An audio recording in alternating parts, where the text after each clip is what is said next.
Hello, hello. Welcome to the Apex Racing team stream for round 6. Got that right? 6 of 7. 6 of 7 for the Porsche Heuer Esports Supercup. I'm Jimmy Fluke. That's Kevin Ellis Jr. And we're gonna talk absolute nonsense for the next 2 hours or so about all things sim racing, all things PESC, all things. Pretty much. I've just seen what was on your screen there, mate. That's Wasn't me. Someone is posting sus gifs in our PESC channel. Yes, they are. Hello, everyone in the Twitch and YouTube chat. Yeah, this is almost basically like our little mini podcast. Pretty much. This is just posted there in the chat. We get to talk absolute nonsense, and no one can stop us, really. Well, I mean, Lee can stop us. Lee in the production room Technically, has all the buttons to start and stop the stream. So if we get completely out of hand, then we will get pulled. Normally, I'm the one who kind of oversteps, so you kind of rein me back in. So it's quite a good dynamic we've got going here. I have you on a leash, and sometimes like I've not held on to the leash that tight, and off you go in one direction. I can sort of wander off and get lost quite easily. Like, no, back. Bring him back in. But yeah, we'll start sort of semi on topic and then descend into chaos later. So Imola in the Porsche Cup car. I don't think either of us have raced it since they changed the track limits. Like whenever the Merc came in and Merc destroyed the track limits for all of us. It looks pretty interesting, like how the race will pan out, primarily due to that set of track limits in the Variante Alta. Yeah, it's going to be definitely a balancing act. I think the guys were saying if you just sort of blatantly cut and take the off track, you're looking at anywhere from sort of 3 to 5 tenths in the race. So if someone is able to save the off tracks early at the end of the race, they can utilize them. In the sprint, we expect to see them use it every single lap. Yep. I don't know off the top of my head how many laps the sprint will be. I think it's between 7 and 9, somewhere around there maybe. The length of Imola is probably somewhere around there. 8. Well, between 7 and 9 is 8. I don't know if that's right, but 7, 8, or 9, somewhere around there. I don't know the exact number, but essentially it's not 17. No. So the guys are going to use it sort of every single lap. But in the feature, that number is a lot closer to 17. Exactly. So you're going to have to manage it, especially if you're going to get like a weird 4x thing through any of the chicanes, really, because it does stack up quite a bit around here. It's quite easy just to lazily wander into the back of the car ahead. So yeah, it's really easy to do. Like, especially obviously we've got the long run down the front straight into the first chicane. That's going to be probably the #1 sort of overtaking opportunity, I think. So yeah. And it's hard to get through this side by side. We've seen it in pro qualifiers and stuff like that over the years. Like that first chicane is definitely a pinch point. It's also a little bit of a netcode hotspot as well. Imola in general is pretty bad. I think all chicanes are pretty bad, and Imola is chicanes, a hairpin, a 90 left, and a 90 right. But what's interesting to me though is that at Monza it's not quite as bad. I never really felt like the netcode at Monza was horrific. I think it's because they're slightly slower chicanes. Not by much, but yeah. And then like Ascari, it's very hard to be side by side anyway. Yeah, true. No one in the right mind really does that. Yeah, no one in the right mind does it. And then whenever it does happen, there's normally like regular contact anyway. It's not normally like a neat and tidy side by side thing. Yeah, whereas here, you're going to get the side by side stuff through the first chicane, which rarely solves itself or resolves itself by the time you get to the second chicane, where people are still side by side and won't give anything up, and then someone gets fired off at some point. It pretty much always happens. Yeah, it's going to happen a lot today. I think there's going to be, especially the guys outside the top 8 and down, they're going to be in that sort of danger zone that we talk about most weeks. But I think we need a button for that, or like a little soundboard. Yeah. What's this big purple button do? Just press that. What does that do? I don't know. We'll get that bound for the last race, and we'll have like 8 little different buttons that we can press for little sound clips. Yeah. But yeah, those guys in the danger zone are going to be sort of dodging 4Xs all afternoon. So when it comes to the feature, those off tracks are going to be. Yeah, I expect to see at least one guy get a drive through at some point for track limits. It'll be funny if someone actually gets a drive through in the sprint. Yeah, I tell you what, I can't wait to see that. I know what's fun. I know something that I've spoke to the guys around and I've sort of heard them talking about it as well. Is that like you can sort of play games as the lead car. So if you decide going into Variante Alta, I don't really fancy taking the off track this lap, and the guy behind decides, we're sending it. Yeah. If they hit the back of you, they spin out because of the new damage model.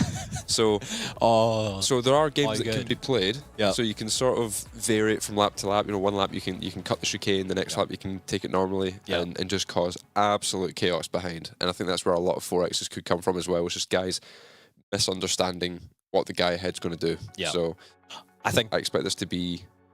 I always say I expect it to be carnage. I think this might be a little bit calmer than we're expecting, but I think this is going to be nuanced carnage. Yeah, you just don't really know what's going to happen, really. You're not going to see a 4 wide into T1, really, but no, you're probably going to see some beef. You're probably going to see a bit of needle, probably is the right word for it. Just a little. Oh, that's a fun one. And one of those ones, rather than just utter carnage.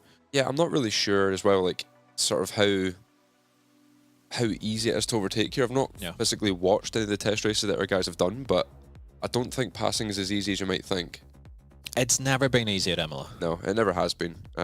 So, yeah, I guess we'll see how that sort of pans out. Obviously, further back in the pack, we're going to get into the conversations again about draft locking and all that kind of stuff. Yeah. It's going to be really hard to move further back, but if the guys at the front start battling, it's going to check up really, really quick, and then those 4Xs that we were discussing earlier are going to rear their ugly head, and yeah, Variante Auto is going to get very interesting. Just addressing the Twitch chat there. You're a rally driver. I am You're not a Rennsport driver anymore. Well, soon. Maybe. Cannot confirm or deny. Keep our mouth shut on that we one. will indeed. Yes, for those new in here, I'm Jamie Fluke, and that's Kevin Ellis Jr., and we both used to race in the Porsche Heuer Esports Supercup, and now we have the great privilege and pleasure to not racing it anymore.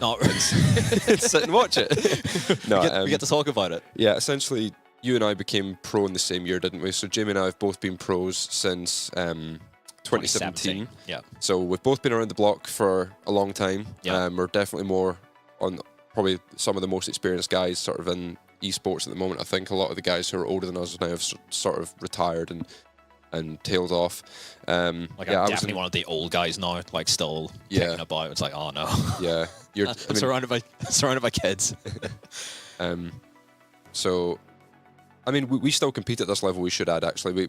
We're still pro drivers, we just don't compete in PESC. We've moved over to Rennsport to do ESL R1 instead. So we're both still pro drivers, but because we don't race in this series anymore, we've got these team streams, then we can sort of give a bit of insider knowledge and, what's the word? Behind the scenes. A little bit of insight. A little bit of insight, that's the word.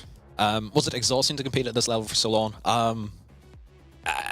I found it a grind by my last year. So I did one more year than what you did. Yeah. I stuck it out one more year, and I was juggling ESL and PESC at the same time, and that was not fun. Yeah. That was brutal. I don't really mind the grind, to be honest. Like, if I wasn't doing this, I wouldn't be doing much else. So fair. The grind to me just doesn't bother. That doesn't bother me.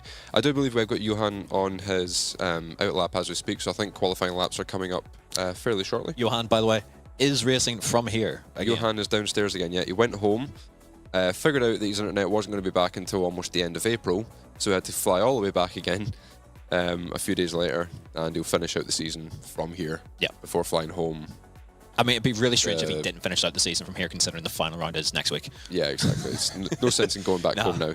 So he might as well stick it out for an extra week. So we are about to pull up his qualifying lap and his run to start the lap.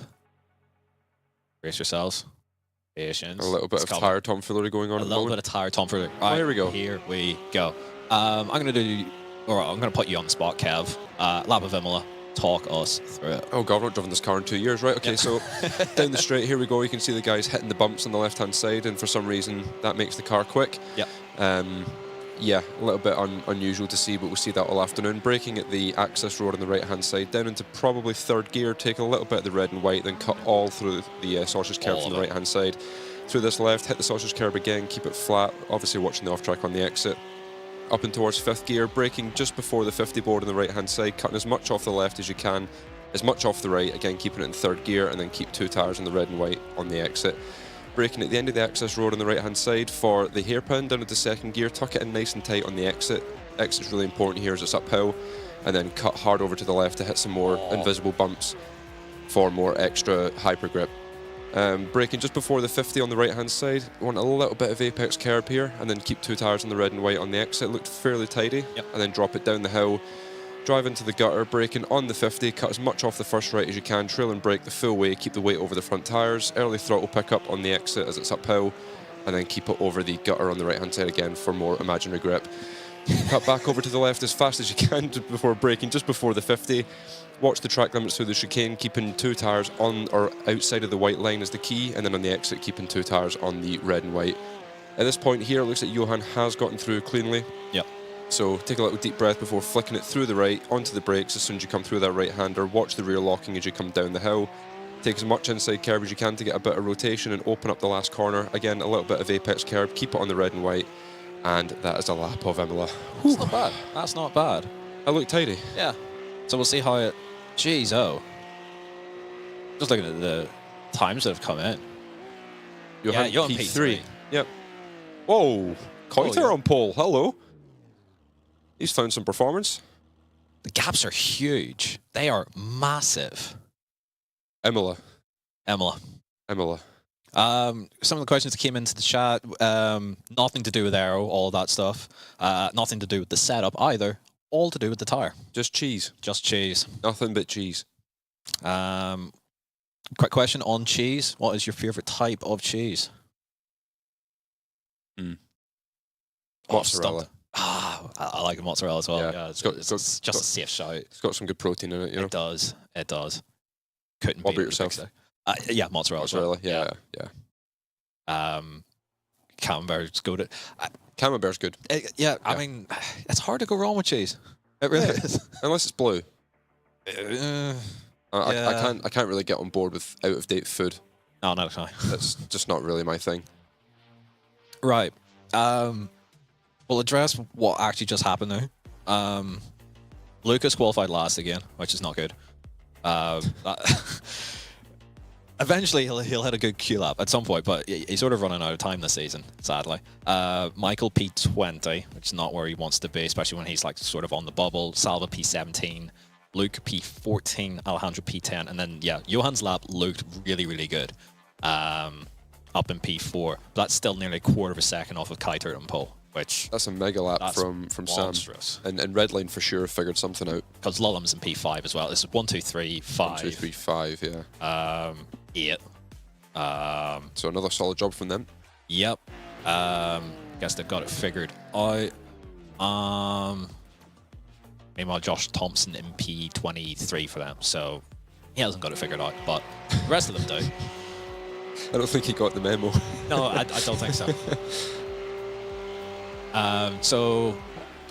We've got chase cam for the camera options this week. iRacing won't tell us off for using a chase cam, I don't think, so we're going to make the most of it. So it's a replay of Johan's lap. I couldn't spot anything like notably wrong with it. No, not really. And I will say, I'm really happy to see him like swinging over to the bump on the left-hand side out of the Tosa, because I told him to give that a try. Yeah. That was my idea. It's as soon as like, hang on, there's something out there. This is just ridiculous though. Like the level that this has gotten to this season, I think it's gotten out of hand. Yeah, it has. And as per usual, iRacing haven't sort of taken the initiative. And I mean, to be fair, once it starts, there's not really much you can do mid-season. No. Like this needs a tyre update, and it's just the same as every season. There's a problem with the tyres. The drivers will get ignored, and then we'll be left with this where guys are driving in gutters, and deliberately driving over bumps, and driving off track just to hit bumps so that they can go quicker.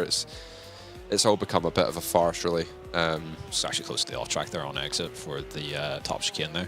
Yeah, sounds like a Rennsport advertisement. Yeah, I mean, all I will say is pro sim racing at the minute is there's no sort of good place to be, in my opinion. There's no safe haven where like everything just works swimmingly and it's all sunshine and rainbows. Every single sim at the moment has some like weirdness, enjoyment destroying aspect to it, and there's just no sort of escape really.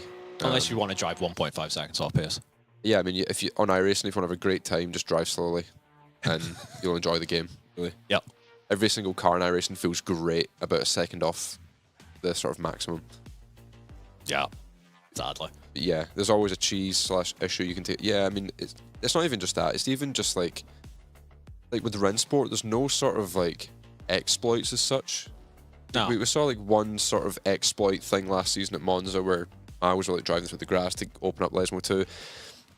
That's like, I don't really see that as an exploit. That's more just like, I mean, the track limits just weren't. The track limits weren't enforced properly. And yeah, the grass just seemed to be a touch grippy. Whatever. Exactly. Yeah. So it kind of is what it is, but it's like the actual driving part of Rennsport is what lets it down, I think. Yeah. The actual like format and everything as a driver is quite fun. Agreed. The game, like fundamentally to me, I quite enjoy it, but it's because there's no cheese. Yeah, because like if iRacing had no cheese, it would be better. Oh yeah, I find it more enjoyable for me, I should say. Not 100%, better, but 100%. I think we can like all sort of agree that iRacing is just obviously the far more complete platform, but it has little things like that that kind of just wind us up, really. Yeah, I mean, you know, we've seen something every single season of PESC, really, besides the first season, really.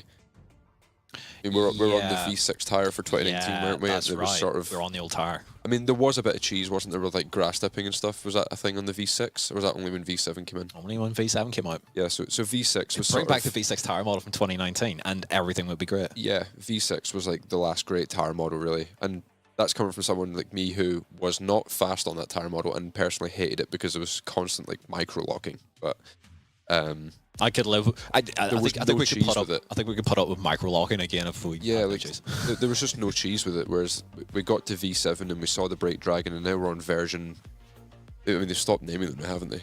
It's not like officially version like 9 or version 10. Yeah, but basically once they moved to 7, that's when they stopped naming. Yeah, version 7 onwards has just been completely scuffed. Either Brake Dragon, grass dipping, the burnouts, low speed weaving. Oh god, the burnouts! Jesus, that was the most ridiculous thing I've seen in sim racing. Just like, setting a timer for 28 seconds on your burnout. You've got it slightly wrong. If you burnt out for 28.5, you were spinning at T1. And if you burned out for 27.5, you were understeering off the road in T1. Yeah, it was like that was easily the I think the worst sim racing or iRacing's ever looked in like a pro scene. Yeah. Like, yeah, I mean, 4 spat out laps doing Brake Dragon. Yeah, I mean, like, Felix Quirnbach's pole lap at Spa. What was that, like 2022? Yeah. Yeah, that was bad as well. He drove 4 laps in the grass at 150 kph. Yeah. Like, hit 2 apexes on his lap and put it 4 times on pole. Yeah, like his lap was scruffy, but he just had so much grip. Scruffy is an understatement. Yeah.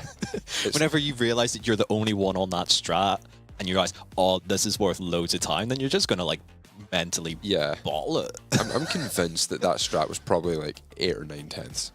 Yeah, if you put a really good lap together, like, it would have... I mean, it still did break the game, like. Do you know what's up with this bump / shoulder / gutter meta? From what everyone in this sort of space can understand, it's like you just push the tyre into the tarmac, and for some reason it generates temp and conditions the tyre. It's so... It works, and we can't really, with any telemetry or any numbers, like, say why it works. It just does. It's the same thing as Brake Dragon. Like, when we would brake drag, there was no difference in tyre pressure or tyre temperature, which a lot of guys thought, or tyre wear. It heated the brakes up, so then that made the tyres warmer. And a lot of guys thought it was just tyre warming, whereas it's... Conditioning and curing is not something you can see in telemetry.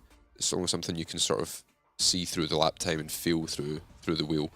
And that seems to be what this is it's some form of tyre conditioning that iRacing have sort of been chasing their tails with since 2020, really. There's always some different way to 2019. Well, yeah. There's always some different way to condition the tyre that these guys are finding. Yeah. And iRacing just cannot get on top of it. Every time that they put a patch out to try and fix something, either it breaks something else, or if we just go off and find something different. I mean, what was it? Was it last season where the kerbs were conditioning the tyres? They probably still are. Yeah. Like, I think it was where at Hockenheim where guys were like running over kerbs, and just the vibration of the tyre on the kerb was like conditioning it and making it several tenths a lap faster, I think it was. Yeah. iRacing brought out an update to patch that, I think 2 days before the first season, and they said, and we quote, not a major change, shouldn't change anything, everything's fine. But no, the best part was performance shouldn't be affected. Performance shouldn't be affected. That was the line. That was the line. We rocked up and we were 1.5 seconds a lap off where we were. It's like, oh, okay, performance hasn't changed. We had to rebuild sets and everything because the whole balance of the car completely had to changed. redo quality strats and everything. Yeah. Real life is exactly the same, always a specific way to condition the tires to the optimal spot. True, but the problem is we can't actually physically look at the tire and say, oh, it looks like this. We've got it into a window. We've got no actual proper metric to say, oh, this was good or this was bad. We're kind of the shooting problem, in the dark here. The problem we have is that the way that they do it in sim racing is something that if you'd done it in real life, you would either snap the drive shaft off the car or break the suspension. Yeah. You would break a real life car if you were to do what we were having to do. And the performance gains that we're seeing are far significant to sort of anything in real life, to be honest. Yeah. It's just like, it's just not in a position at the moment to where esports should be sort of raced at this, on this tyre model, in my opinion. Yeah. But it's been like this for like 4 years, and iRacing are just like, push out another tyre update, this feels great, this feels great. Yeah, we fixed the issue, and then like 30 seconds later, someone's figured out something different. Yeah, like they fixed grass cooling, and it just basically made it to where if you drove at the edge of the track, not even on the grass, it would overheat the tyre. Yeah. Like if Sebring, if there was like a little white line around the outside of the track, if you skimmed that, your tyre temp would just skyrocket, and you would lose 0.2 a lap from driving near the edge of the track. So then you got punished for using all of the racetrack. Yeah. You wouldn't touch the grass at any point, but the tyre would be like, no.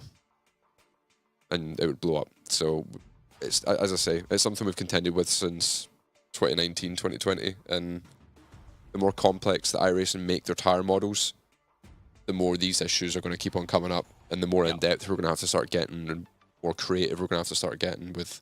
I mean, we're already pretty creative as is. Yeah, I mean, like, this sort of blowing the engine, like 10,000 RPM on entry to a corner and somehow not blowing the engine and drifting it, and then driving over bumps and smashing into curbs to warm the tyres up and stuff. It's just like... It's gotten out of hand. It has.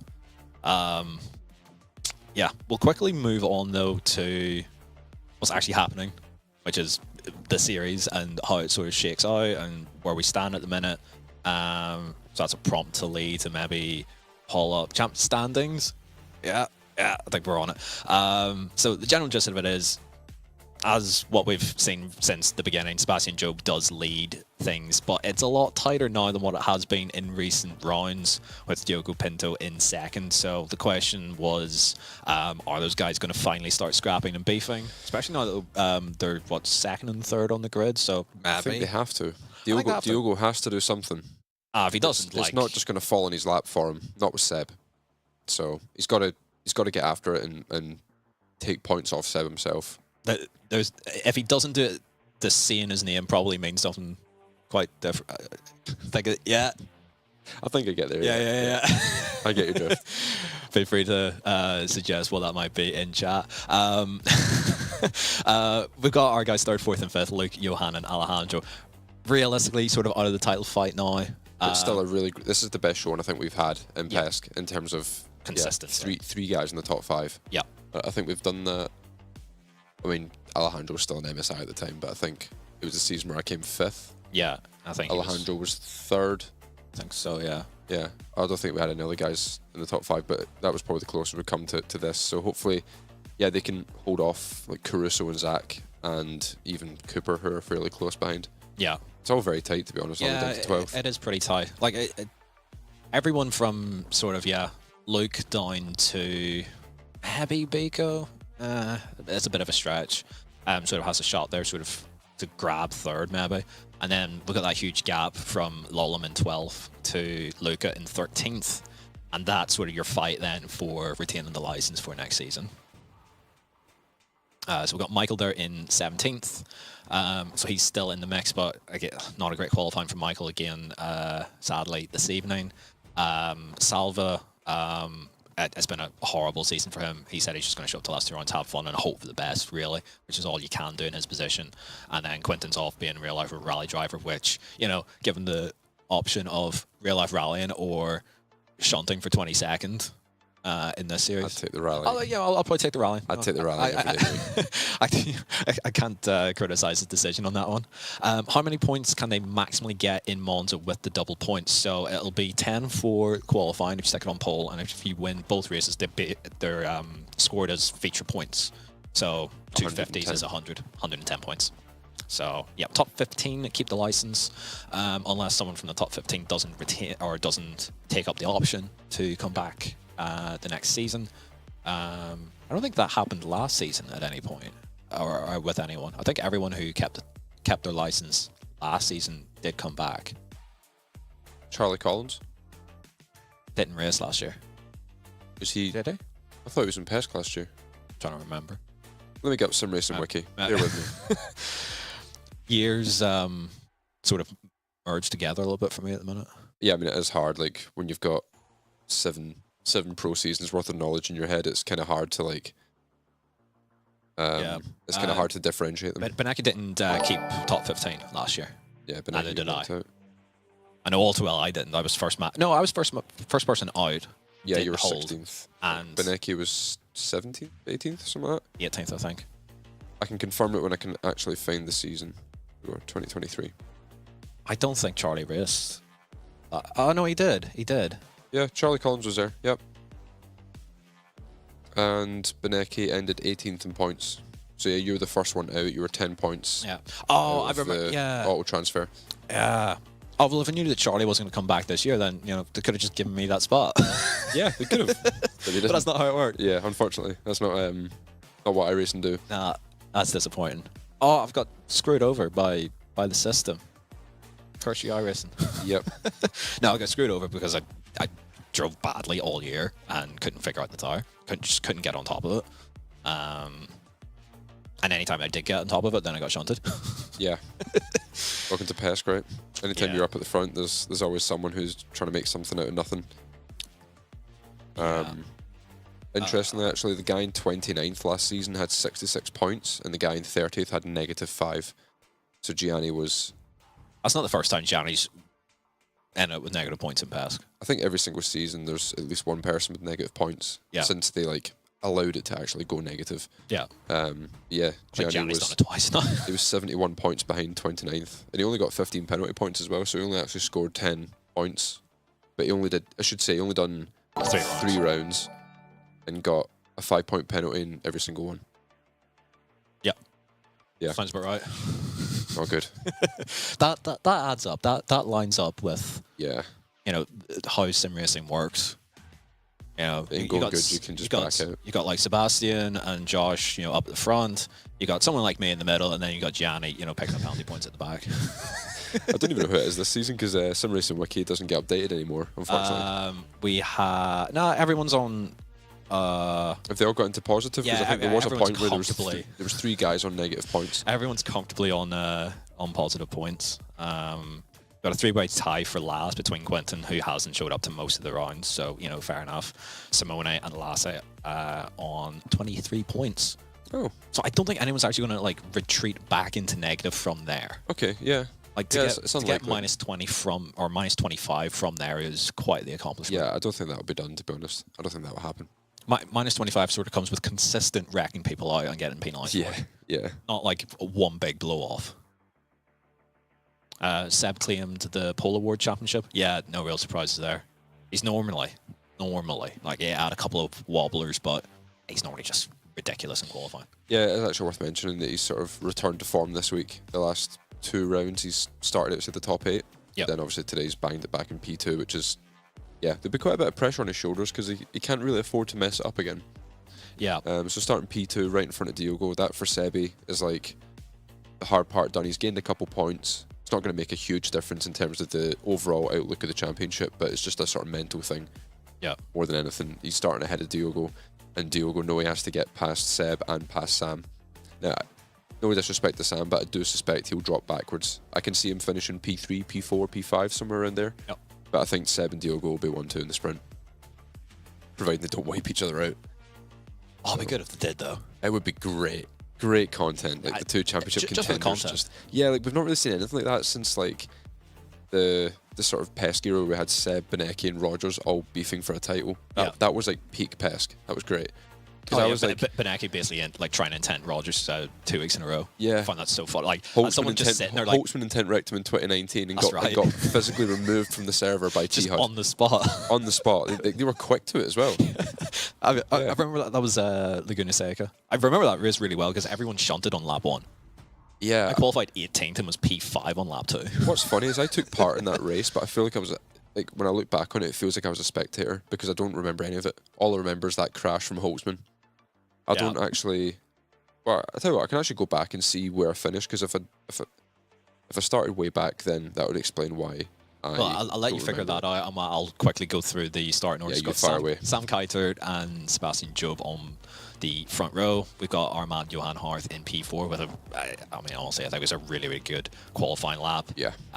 Alejandro Sanchez in P10 looking to work his way into the top 8, but you have to get ahead of Cooper Webster for Red Bull Racing and Gustavo Ariel in the Team Redline car.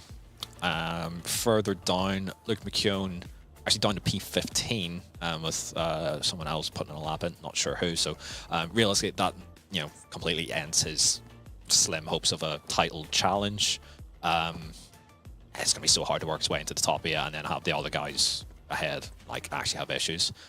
Salva P18, Michael P21. Both those guys really need to move forward if they can. And Luca in P28, sadly with another scruffy qualifying. But if anyone can move forward, it is Luca. He's done a hell of a lot of last of firsts in on our streams on a Monday evening, I think it is. So he's got plenty of practice working his way forward from the back. So we'll see how it goes. We've got, I think, 30 seconds or so. I think they set like a manual, like 2-minute countdown for gridding. So for broadcast reasons, that they actually have things run consistently rather than they're all good and away we go kind of thing. Like it's a little bit more of an ease into the race rather than everyone panicking slightly. So we've still got about 10 seconds before they start to fire the lights up. And just quickly before we go live, I'd actually find that race. So you had a double P5. Yep. I was 17th and 11th, so that explains why I don't remember it. Rightio. So we have chase cams this week, which is nice. We might be able to see a little bit more than what's directly in front of us. So Revs are rising and away we go. Looking on with Alejandro in P10. Clean start so far. And we'll see how it goes coming down into the first chicane. He's in. He's in. Let's go. No. Wide. It is 3 wide. Is this Johan? It is Johan. Oh, no. It's still 3 wide. What happened to Johan? I don't know. Off the start there, that's not gone well at all. That's not gone well. He's down 4 or 5 positions. He looks right off the bat. He looks remarkably calm though. He looks miffed more than anything. Yeah. He's fully inside. P9 now, so he's dropped out of the top 8 reverse, which is not good. No. Top 2 are gone, which is Keitert and Seb. Diogo's 1.4 back from that, so we'll see how that shakes out for the rest of the race. That's not going to plan whatsoever. No. Luca hasn't moved forward, sadly, from P28. Michael's down 2 to 23rd. Salva's up 1. Luca's down 1 as Sibler runs wide. Ciao. Adios, amigo. Adios, amigo. Alejandro back up into P10 after losing a spot off the start. Right, so this is a bit of a weird one where... no. Oh, no. Oh, my word. I will take that. That's fine. That's Serica gone. Mamma mia. Italian gesture kicks in. All right, hopefully our boys can sort this. No. Well done from Salva there to avoid that. That was well managed. So Sepla had to serve a slowdown there, and Salva didn't know where to put the car basically. And where could you figure it out? Like it was an absolute mess into there. Yeah, I mean, guys who serve a slowdown on the racing line should get straight race bans. The thing is, though, there's no excuse. Siplo was like way off lap. Like it wasn't on the racing line, but like it's a brutal one because there's always going to be someone or something behind. Luke hanging on to P13, so he took advantage there of plenty of shenanigans. Parker White has dropped down and out of contention, so Luca is up to P25. Salva's down 5 now from where he was, and Michael's back up 1 to P20. So Michael will score a point from there in the sprint at least, but he's going to need a little bit more than that to score substantial points to try and work back into the top 15. What's interesting, I didn't see an awful lot of guys sort of firing right to get into the gutters coming out of this corner on the previous lap. Not sure if it's because it was lap 1. I think it was just lap 1, and it's like, hectic. No, look, quite a few guys not doing it. So, yeah. So obviously Johan and Alejandro do it, but no one else in front there doing that. So hopefully that's a thing. For there's an off track taken by Sanchez. A lot of time gained there. He's gained almost a 10th on Coiter through that chicane alone. And to be fair, Coiter's cooking. Yes. Or Diogo has gotten a slowdown. One of the two. Because he's just lost 4 tenths. Unless Coiter's taken the off track and Diogo's not done it. Abby, not sure, but yeah, we'll see as they cross the line here what their lap times are. I think it was more or less the same. I think it was 1.5 sort of out of the first chicane anyway. I'm sure we'll get a replay. Oh, dude, that was close. 42.95 from Coiter and a 43.3 from Diogo. Caruso went purple on a 42.85, but just to be honest, to be expected. He's got is that Clay? Double draft. Who knows? I mean, it's showing purple, so I'd assume so. Yeah. But all right. probably we're not really sure. Michael's in the gulag. In the gulag. It's just become sort of known now. Yeah. So he's got Moreno there on his inside. You don't really want to be on the outside there, especially with an Italian on Italian soil. He's just going to get the elbows out. Love to fight another day.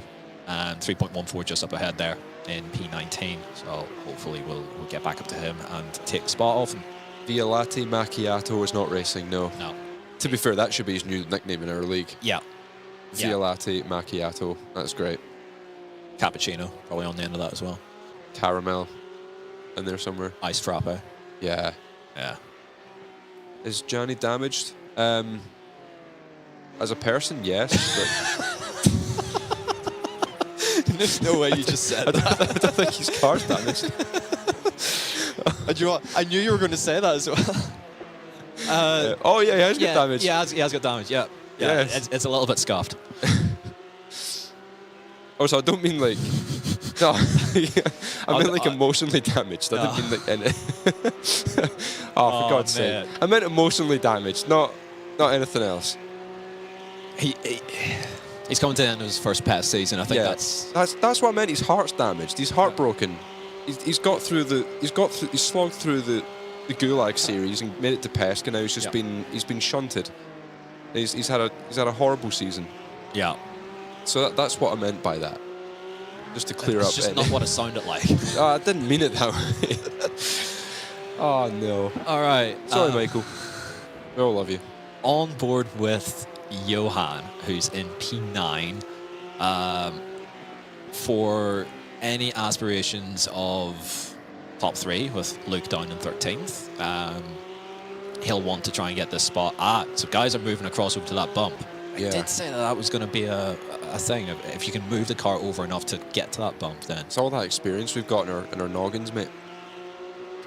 Experience? All those years of experience of cheesing the hell out of this game. What's the dumbest thing you can think of? Try it. Oh, it worked. Oh no.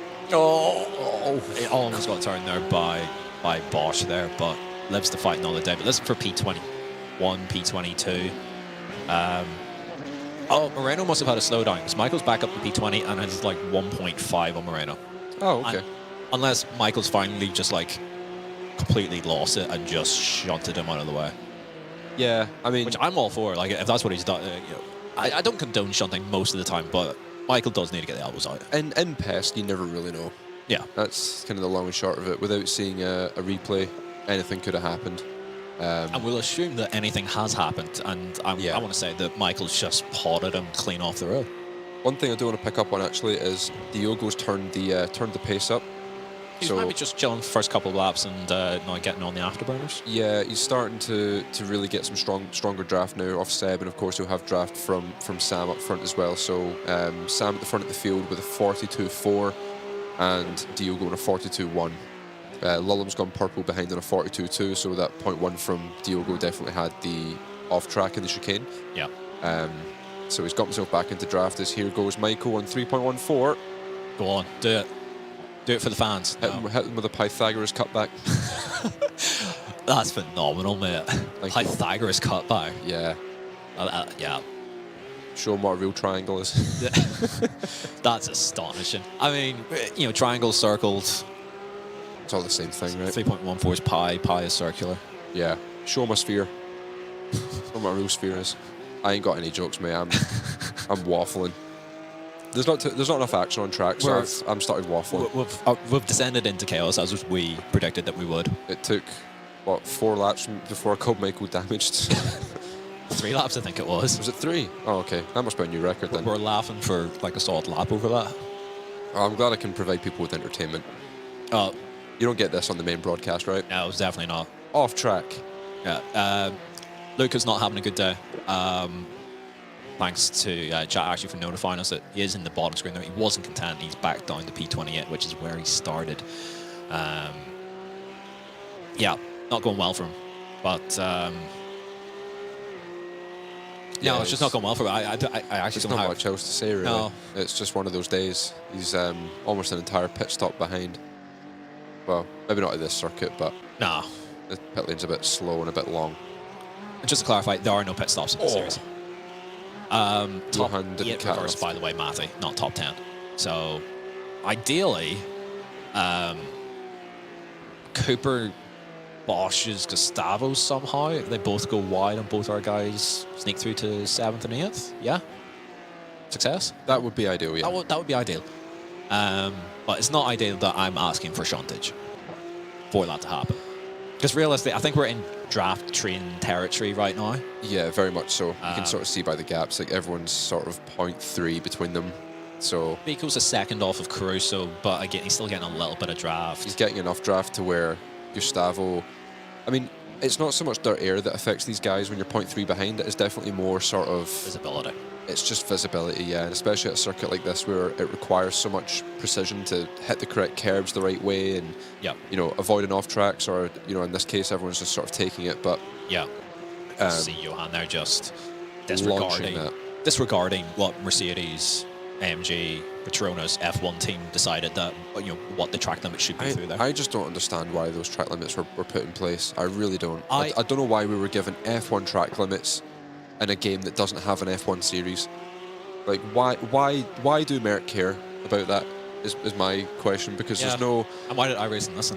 Yeah, like, there's no... In my opinion, there was really no reason for that to be changed. I don't mind that rule on the track limits, but then put the F1 curbs into the game. Yeah, you can't have curbing that we can just cut through anyway and just decide, we don't really care about a 1x. Like, no one in iRacing at the top level I know really cares about SR that much. No, as long as you've got the black stripe, it doesn't matter if you take 5-6 off tracks just to gain I rating. You know, a safety rating loss is worth it for an I rating gain, sort of thing. So, yeah, I agree on Silverstone as well. Yeah, they made a mess of that. Yeah. So Silverstone is a disgrace now, complete disgrace. Just makes it unfun to drive. Not that I really enjoyed that layout anyway. Yeah, as we see everyone going over that bump that I did describe earlier. I mean, I'm so annoyed that everyone else is doing it. I thought I was an absolute genius for figuring that out. And, back in 2019, 2020, that would be like big brain. Whereas nowadays, everyone's just like, everyone's so exposed to cheese. That's just 100 IQ play. That's just normal. That's the norm now. Yeah, like if you don't figure it out, you're classed as stupid, sort of thing. That's kind of how it is nowadays. So. Actually, the Cascades at Alton, that was always bad for no clear reason. I don't know why they never fixed that. That corner's a joke as well. And Legs and Silverstone, yes, is better than Modern 1 because there's more grip off the track surface just as a default. I don't know, like Modern Silverstone is just icing. I don't like it. You're just sliding everywhere. If you slightly miss like your turn in for a corner, like you're just like shaking the wheel, just, oh no, sliding wide. Yeah, as soon as you hit the brakes, you know you've crashed. It just takes like 4 seconds for it to actually happen. Yeah, like you've timed to Alt F4 before you've actually shunted. Yeah, 100%. It's like they changed the quota as well. That was a really bad one because if you get started the S's wrong, you drive through. Brenton Collins with a drive-through. Yes. I've called it. We've got one in the sprint. Something's happened. Yes. Oh, little Bren. What's happened, pal? It's all gone wrong. Who's this going slowly behind as well? There's a... Salva's into the points. He's cooking. He's cooking. Right on the outside of 3.14. Yes, clear him. Clear. Come on. Love to see it. He's asserted dominance there. Up into P19. That's not a bad comeback considering he was halfway to San Marino. Or this is already in San Marino, isn't it? Never mind then. He was halfway back into Italy again in the second last corner. Oh, that's good. Well, when you go to select the track, it's got an Italian flag on it. Yeah, no, that's fair. That's fair. We should. It's in the province of San Marino, who have the worst football club in history, but I still support them anyway. Did you see they lost to St Kitts and Nevis? But they scored a goal. They did. Well, yeah, they took the lead in that match. Yeah, they're on good form. They're scoring at least one goal. I think they actually... Actually, no, they're scoring one goal most games. They've played against them again, I think, 3 days later and drew. Yeah. Yeah, they've matched their best ever result. Like, official result. Yeah. I think they won one match actually, in their career. No, that's only a friendly. I think their last win was... No, they beat Liechtenstein in a friendly. That was 2004, was it? Something like that, yeah. Long time ago. On that note, Sam Coiter has actually done it. He's done a fantastic job. Yeah. Fair play, Sam. Congrats. Yeah, Congrats on the dub. I guess a golf clap for sure. Yeah. 1 through 4 for red line. That's yeah, very impressive. Slightly depressing, but you know. Depressing, yeah. We wanted to see more beef, but credit where credit's due. Got the job done. And Johan will be our top guy, I think, in P9 by the end. And yeah, he looks. Yeah, he's upset now. If we could, Lee, it'd be good to see a replay Johan start after everyone's finished, just to see what actually went wrong. Because you know, Johan was comfortable in the top 8 in P4, and then all of a sudden was P9 by the end of the first lap. So and then it's just draft tune. It's what it looked like after that, because I think everyone's kind of what that's what we spoke about. Everyone's taking the off tracks. So yeah, it's just a joke. So yes, you're correct, Vincert. How do you say your name? Vincerti? I don't know, but yes, job will start P7 for future.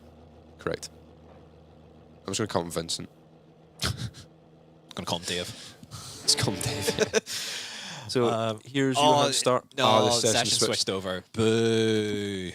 We've been blue-balled by iRacing. Yeah, a proper obstacle right there. I hate when they do that. I know. I hate when it does that. It's like, yeah, I totally wasn't in the middle of doing something there. No.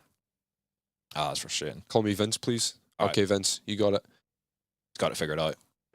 He's got us. Yeah, we can do Vent. Yeah, that's no problem. It's not like something that, you know, only someone who can read Egyptian hieroglyphs can figure out. Oh my god! It's okay. So Johan got lobbed by Caruso. Yeah.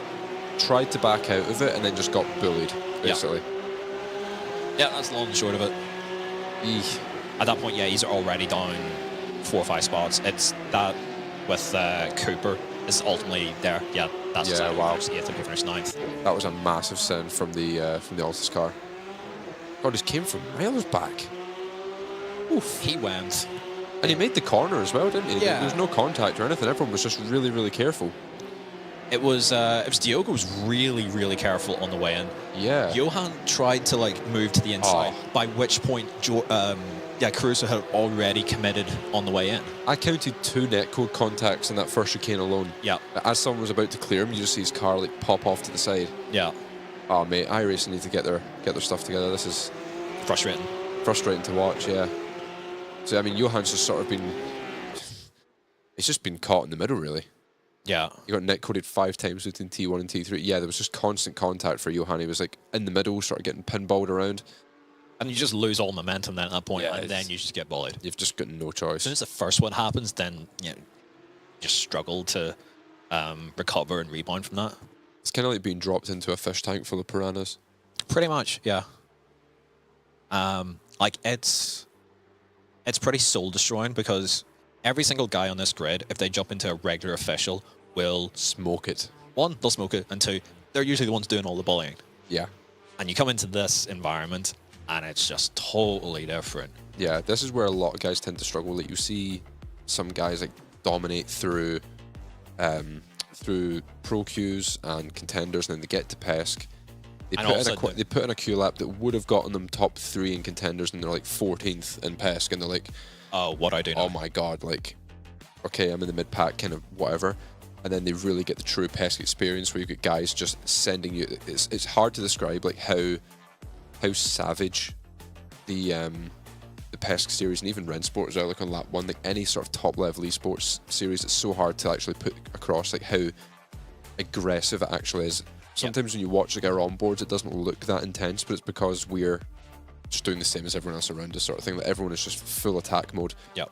And a lot of these guys kind of struggle with that transition where, you know, they come from having pretty chilled out races that they're used to dominating officials. They're up at the front of these pro queue and contender races, then they get to Pesk, and it's like it's probably the first time that you're P14 in a 28 car field. It's the first time they've actually had to race in like over a year. Yeah. Realistically, whereas the guys who advanced from last year, they see a rookie. I know I used to do this, and if I saw a rookie in front of me, I was like, right, you're getting lobbed, because I know for a fact they're just going to either move out the way or they're going to crash themselves out off my front bumper. Yeah. So, yeah, as a rookie, you do get kind of targeted a little bit, I think. That's why it's so important, and why we've sort of like drummed it about Michael, where you got to get the elbows out, and just, even if he picks up some points penalties here and there, it just show the entire field like you've got some balls. Yeah. Like you're just not going to get run over. Yeah, that's the big thing. Like if you do it once or twice where you like just sort of turn in on someone or just shove them off, it's like you'll get the penalty, but guys will low key kind of remember that, like, okay, people don't forget quickly. Yeah. Like people, like, as much as I genuinely believe 75 to 80% of top sim racers are toasters, like just how they operate. Like they're not always the brightest people in the world. They're just unbelievably good at driving a car. They don't forget stuff like, oh, that guy sent such and such in lap 1 of that race 6 months ago. I'm so bad for that. We all remember all that stuff. Yeah, I'm so bad for that. Like if Beth will tell me a date that we're going to go and do something on, I'll forget it, but I can still remember the pit strategy that we ran in the 2018 Indianapolis F1 World Championship race. Yep. And I can still remember the rear inverter setting that we ran at Zandvoort in 2018 when we had an insanely good race car. Yep. But if you ask me, you know, when are we going for dinner this week? No idea. Beats me. What do you have for lunch today, Kev? So he's having to think about it. I had lunch like half an hour before the start of the broadcast. It was 2 packets of McCoys. That's all I've had today. Okay. Nice. Yeah. But you had to think about it, and that happened. I did have to think about it, yeah. That happened. And that's the problem. An hour and 15 minutes ago. Yep. That's just how us racers work, yeah. Yeah. We only really remember the stuff that actually feels important to us in that moment. It sounds a bit harsh to say, but yeah, like we have very selective memories. Like, yeah, I struggle to remember my mum and dad's birthdays off the top of my head. And to be fair, that's just reminded me I forgot to buy my mum her birthday present. I literally called her on her birthday and said, what do you want? Because I'm not going to just waste money on getting you something that's just not going to get used or you're not that happy with. She told me what to get her, and I forgot. And that was 4 days ago. That's rough, mate. Yeah, so after this, I'm going to jump straight on Amazon and get that ordered. Anyway, our race is about to start. Oh, yeah. Yeah, one of those. So we've got Johan P9, Alejandro P10, Luke P13. Just a sort of a quiet one for Luke, sadly. You know, a quiet one if you're in midfield isn't terrible because it can always go pretty horribly wrong. Michael P18, Salva P19, Luca P26. Hopefully we can get some guys into the top 8. Yeah, it's not a great day for our boys. Solid points, but yeah, not the day that we were looking for so far. I've just seen your question, Vince. We'll get to that. I don't really want to try and do it now, just in case the race sort of kicks off. I mean, to be fair, it's pretty quick. Like, I done Daytona 24 and 3 DNLS rounds over the winter to sort of cover for the AMG car, the MSI AMG Motorsport car. So I've been sort of doing that just to sort of keep myself still competitive and stuff. And then, yeah, as I say, we're still sort of in limbo at the moment, but there's some stuff coming up soon that hopefully we can sink our teeth into. Yeah. And then once we can sink our teeth into it, then hopefully we can share it at some point. But at the minute, we wait. For now. Patience. Keep zipped like that. NDA. NDA. If you know, you know. What's an NDA? The lights are out. Or, well, no, they're not on. out. They're on. out. No, they're out. They're on and then out. There we go. Oh, Jesus. That is aggressive. Jesus, Sam. I didn't know he had it in him. Right, in. Push him. Shove him. Oh! Beef. It is beef. I think... Johan has not had a good time off the start of both of these races. No, he's not. So Alejandro's now got the spot on him. Johan won't be pleased with that at all. Oh my God, these checkups in the chicane are so rough. That is Lombardi. It is Lombardi. Jesus, take the wheel. Got Luke though, feeding the car up the inside. Yeah, we'll take that. Oh! Do not want to be side by side with Dino Lombardi under any circumstances. Just get him cleared. That's a good move. Yeah. Yeah, I've experienced trying to go side by side with this guy and been like violently intent wrecked. Yeah. It's the only time I've been intentionally crashed into in a pro esports like race ever, and it was just like blatant. Yeah. And I don't think the stewards even done anything. No, they did. But he was like nowhere near top 15 in the last. Yeah, it was like nothing. Cool. Right, so Luke's up 2. Salva's up 3. Michael instead where he is. Luca is down 1 off the start. Can we have Mr. Tongue's cam? It probably still only operates at 1 FPS, so yeah. I can't believe that it still doesn't work for him, but yeah, it is at 1 FPS. Oh! Whoa! Alright, okay. Wow. I thought like 5 guys all had drive-throughs for like jump starts or something. Yeah. I was like so confused. Maybe there's a bump on the pit end that the guys have found. Maybe over to hit that. That is the weirdest thing ever. Other burger chains are available than Five Guys, I will say. What? You said Five Guys. Oh yeah. I'm hungry. KFC, McDonald's. Yeah, we're impartial here. Yeah. If any of you want to sponsor us, yeah, we're up for it. Sound. But yeah, not super eventful. It's just Sam just hooked a hard left off the start. It looked as if, you know, sometimes when you jump in car and like your wheel's 360 degrees turned. Oh yeah, and you just... He was that aggressive off the start. It looked like he'd done that. Obviously he didn't, but... Otherwise he would have just... He's just clean off the start. Yeah, he's just hooked a hard left. Salva's up to P15. He's up 4. Okay. He's just overtaken both Lasseback and Jakub Mazejewski. I'm delighted that I got that out in one go. His name is a proper mouthful. Someone's just smashed their head on a keyboard when they came up with that name. Honestly, there's a guy who races in F3 at the minute, I think it is, and I have no idea how to say his name. It goes like off the overlay. I'll pull it up. Let me bring this up. I'll pay attention to what's going on in the race here. So, all right, yeah, things aren't looking too bad for Salva. Again, he's here just for fun, having a good day, trying not to be too stressed out. Him. I can't help you out with that one. Inthrofuvasak. Yeah, him, Lewis. Yeah. Yeah. His first name's an absolute chungus as well. That's an apple. Kalpol. Yeah. Kalpol's goated. Yeah. Love it. This has gone off the rails probably. Yeah, I'm so bored, man. This race is rubbish. Mate, we're 2 laps in. Patience. Something might happen. This is draft lock, mate. So we need Gustavo to get the pods out. He's the only one in this race that but is going to create any kind of content in the top 8. But probably not, because Cooper's Red Bull, which is kind of red line. True. Yeah. And you got Caruso, who might have a dip. I think to be fair, Seb is inside Biko at the minute. Sorry, go again.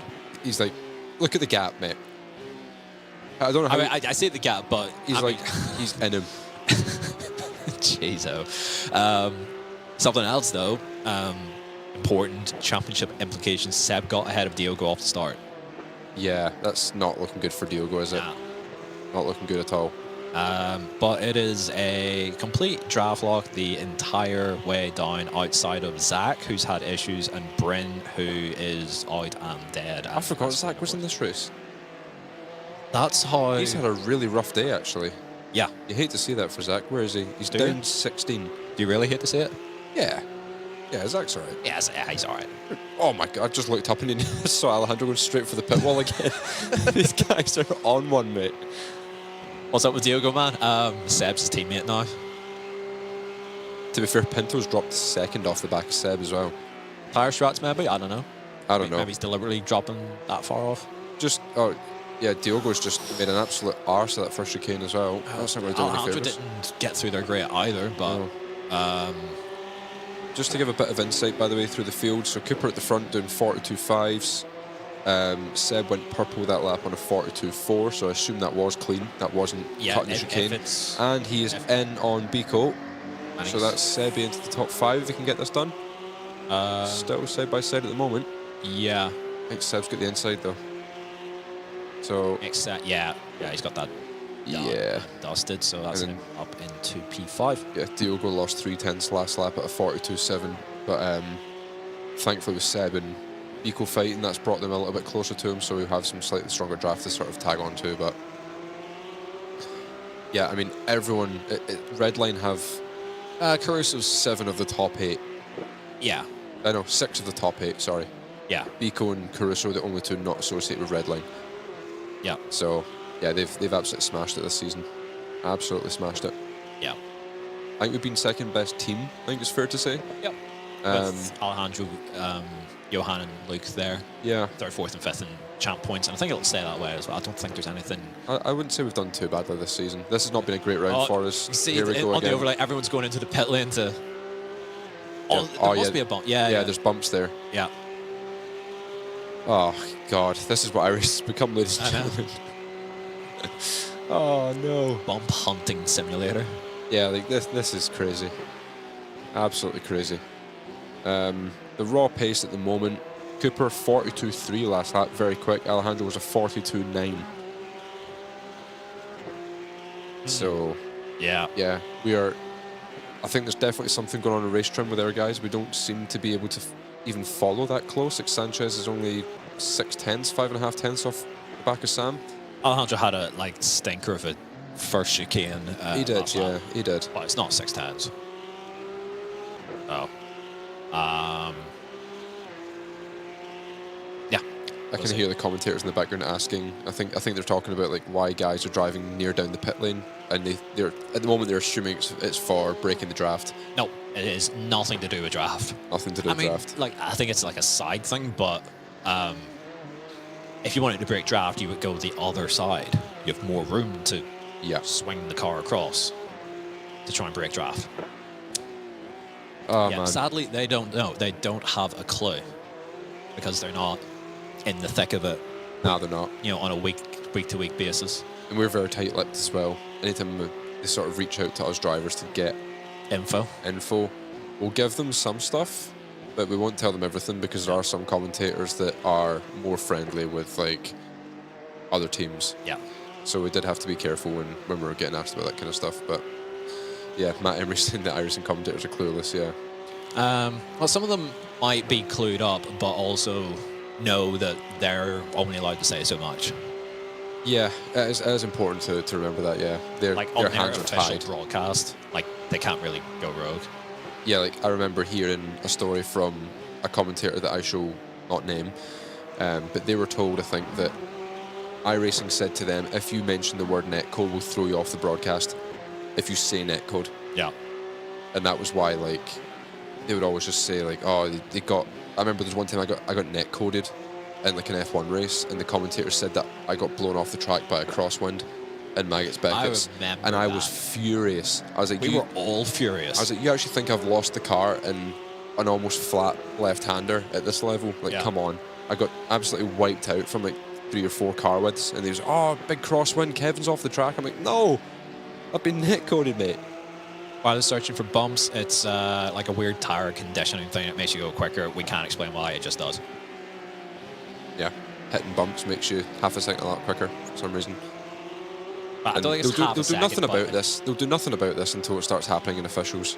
Once guys and officials start learning how to do it, it's the same as brake dragging. We dealt with it for 2-3 years, being told that there's nothing wrong with it. Pablo done it in one official race, and then the whole community started doing it. Yeah. And within 3 weeks, 4 weeks, whatever it was, iRacing had a fix ready, and legitimately fixed it for good. Hit the bump. I don't think it keeps the tires cool. We don't know exactly what it does. It just gives the tire more grip, plain and simple. Yeah. It's nothing like temp or pressure related that we can see in telemetry. The car just has more grip. It's kind of like brake dragging. It's the exact same thing. This will be happening in officials soonish. Yeah, I mean, this isn't the easiest thing to kind of learn. You have to be a bit experimental and just sort of drive around looking for bumps to hit. And most guys aren't going to care enough to go and do this. And the guys who are in this series or at the very top level who are doing officials don't need to do this to win races. Yeah, yeah. So they might just not do it, but as soon as like some 6-7K iRating guy starts beating pro guys by doing this versus them not doing it, then that's when you'll start seeing it all kick off. Yeah, it does come from oval. Yeah, Faria, 100%. You're absolutely right. Oh, Salva. And a bit of a... he's got to slow down, does it? No. Down to P18. Looks like a potential slowdown, I think, because he was very slow in the middle of that corner as if he was trying to clear one. I think he probably actually did get it cleared, which is why it was... Looks like it, yeah. I suspect he's probably got it in the second chicane. Yeah. Very, very easy to pick one up there. So I think through the first left is the danger zone. Yeah. We'll take a look whilst not much else is really happening. Yeah. Wow. And that's how easy it is, folks. There's no definitive limit really for a slowdown. Either get it or you don't. And why does Seb just not get hit off? Because he's always got a teammate behind him. Yeah, I mean, that's definitely part of it. He's surrounded by friends, and he's also more than smart enough to not put himself in a situation like that, especially when he's got control of the championship like this. Yeah. Where he's gaining points on Pinto at every single stage of this event so far. Seb could finish P4, and that's the title, like, looking really good for him. Looks like there's a 8.0 magnitude earthquake every time Luca hits a curb. Yeah, that boy loves really strong FFB. Probably rivals you, actually. He's hefty. Yeah, I mean, maybe. My rig doesn't really shake, though. But it is, Pete got my rig the other week to try it, and he couldn't believe how heavy it was. But like when I hit, whatever way I've got my FFB set up, when I hit curbs, like Pete said, it's very, very smooth considering the overall strength of it, as we have Masayuski going slowly. Masayevsky, I'm not quite sure how you say it, but yeah, he's... Jakob. Yeah, Jakob. Yeah. I'll save you on that one. Corva. So yeah, like, it looked like a slowdown for him, but Luca's not able to take advantage of things here. Not much has really actually happened in either of these races outside of lap 1. Yeah, it's been dead. Which is kind of what we feared. This track can be quite a grind to race because it's quite narrow and it just sucks really in general. Yeah, I like the overall. I do like this track, but it's so annoying to like practice in. One, just with like the inconsistency of the tire. Like our guys were finding like 0.4, 0.5 a lap variance from stint to stint, doing like nothing different. Seb's on the P3, then you've got the off tracks and the chicane as well, which are just shockingly bad. Yeah. As Seb is the only one in this entire field that can make any kind of move. Yeah. Everyone's just sitting where they started, but Seb is he's just trucking along to a healthy paycheck and another championship by the looks of it. Yeah, it's looking that way. The question now is, can he catch Cooper? And will Cooper back up Gustavo for him? They're all kind of friendly. Yeah. So not quite sure how that dynamic's going to work if the Red Bull guys are kind of like separate themselves from the Red Line guys. I don't think they are, as we have beef in front. That looks like Pinto, Coiter and Biko all having a bit of a lob. Yeah. Something could happen. Just some shuntage, some beef. We'll take that. In. Come on, Alejandro. Have him. inside of Aqua Mineral. Let's go. Come on. But, I don't think I've ever seen an overtaken here. Not at this level, no. No, definitely not. You know, a 9 a.m. GT3 split, you know, you might see one or two. Yeah. Just from someone kind of just a bit bleary-eyed. Look at how much those guys gain. Yeah, like Alejandro decided not to take the off track, and the guys ahead all did, and that was, what, like 3-4 tenths? Easily. Please catch P5, Diogo, I beg. Yeah. It's not going to make any difference. I don't think so, Vince. Nah. It's going to take too long for him to get there. Not at this level anyway, it's not easy to catch 2 seconds. It would be nice, I agree, but... Yeah, just for beef content. Yeah, just for something. Someone something goes rogue, but they've not done that really yet this season, so... So, little note, last lap, Cooper out front, 41.85, Seb 41.66. Yep. So almost 2 tenths a lap he's catching at the moment, and Seb is still purple on a 41.76. To be fair, not many people have even remotely close purple or their best lap is anywhere near that because everyone's off tracking. Beiko's fastest clean lap of the race is 1.6 seconds slower than that. Yeah, that's probably lap 1. Probably, yeah. Probably lap 1. I mean, the fact that Seb's done a 41.7 without cutting the chicane is like... Yeah, that's pretty good. That's insane, yeah. He's only a second behind Gustavo now. I think he was 1.8 behind Cooper at the start of last lap. Now it's down to 1.6, 1.5. Content. Come on. Salva's worked his way back to P17. I think it dropped a little bit further than that. Bosch is back. Let's go. With Lassie back. Go on. Send it. Oh, no way. Yes. Oh, Bosch isn't happy with that. He's just shunted him straight back. Good man, Salva. That was nicely done. Salva might be the nicest human being I've ever encountered in my entire life. And he just got the elbows out. You'll love to see it. That was nice to see. That was a good move. Yeah, it was good. Forceful. But he didn't actually shove him clean off the road, which is what I was almost expecting with how... Because it is just one line through there. Yeah, very much so. If there's any contact through there, then normally someone just goes, you know, off into... what direction are you going? Over into France, basically, from there? I have no idea. We all love Salva. We all love Salva, yeah. Absolute gent. He's a top G. He is top G. Oh. Well, I was so hoping he would get fired off alongside. He could just keep him into the pit wall. He's going for another move. There he goes. Oh!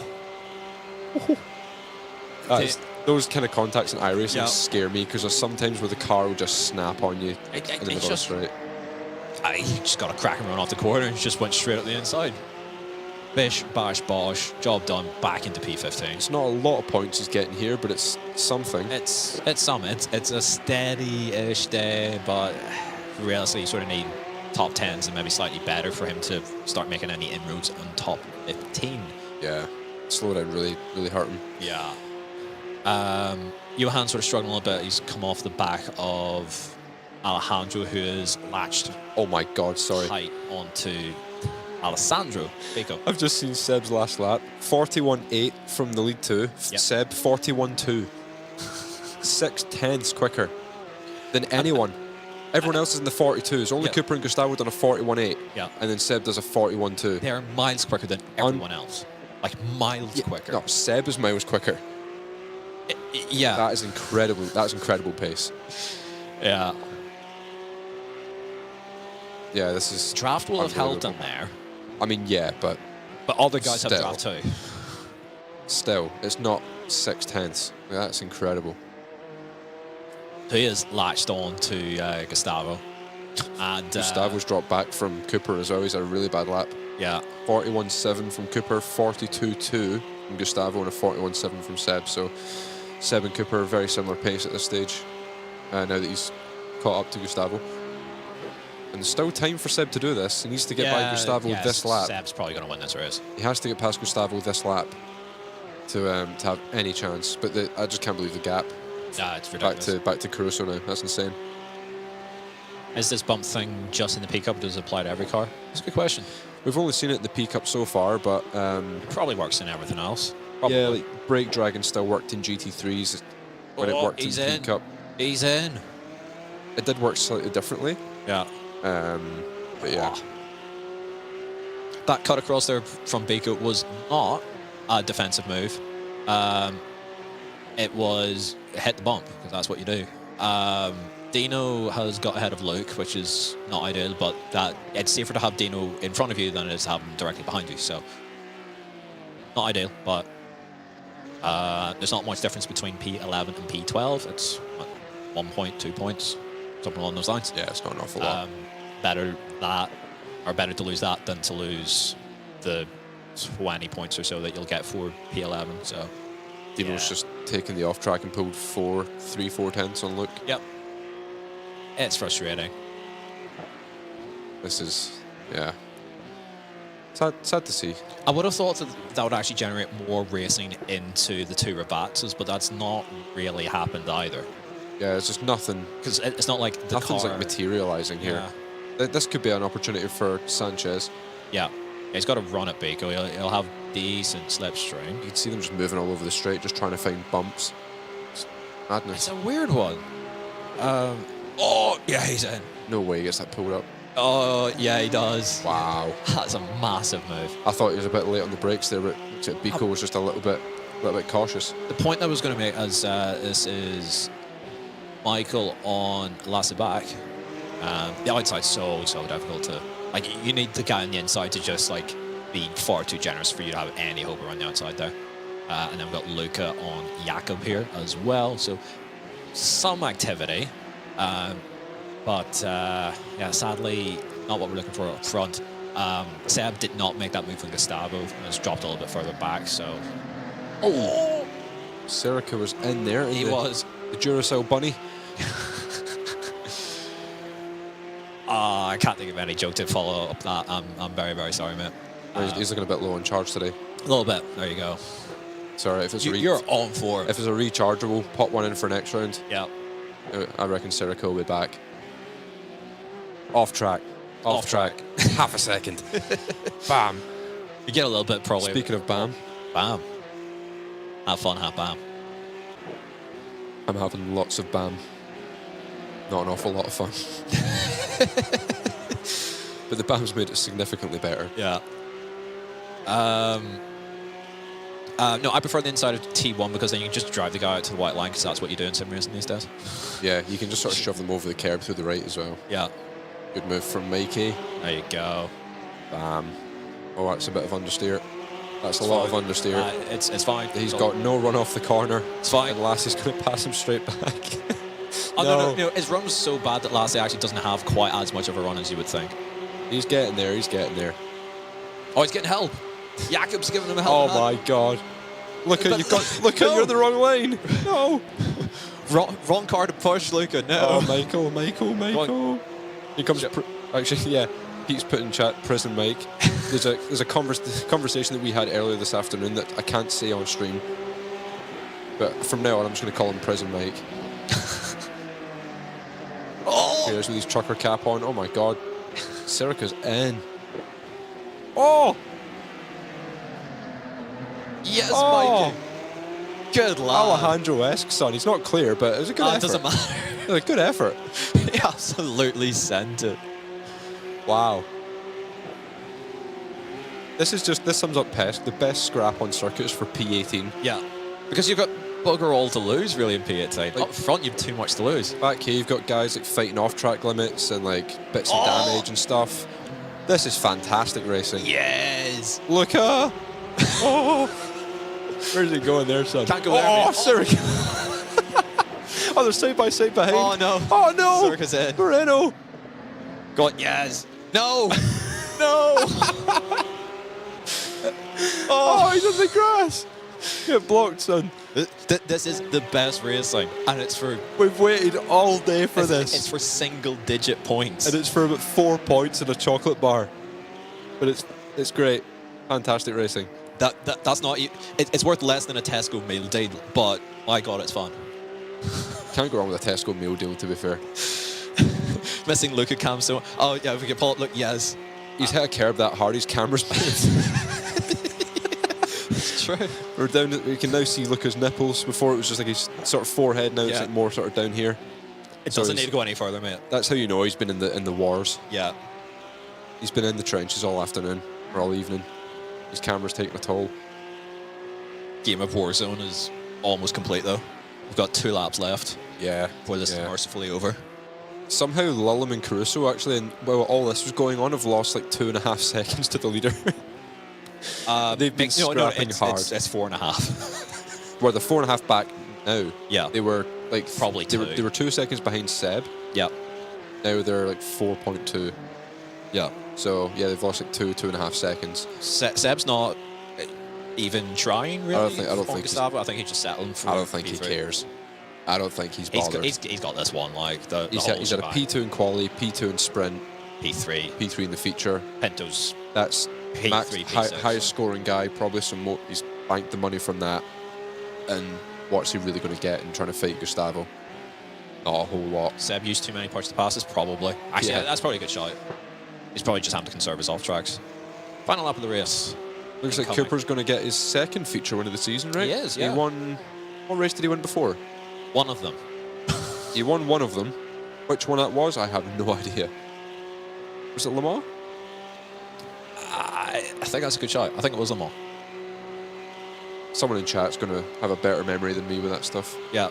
We remember the stuff that happened to us, but if it didn't happen to us, we've no clue. No clue. Exactly, yeah.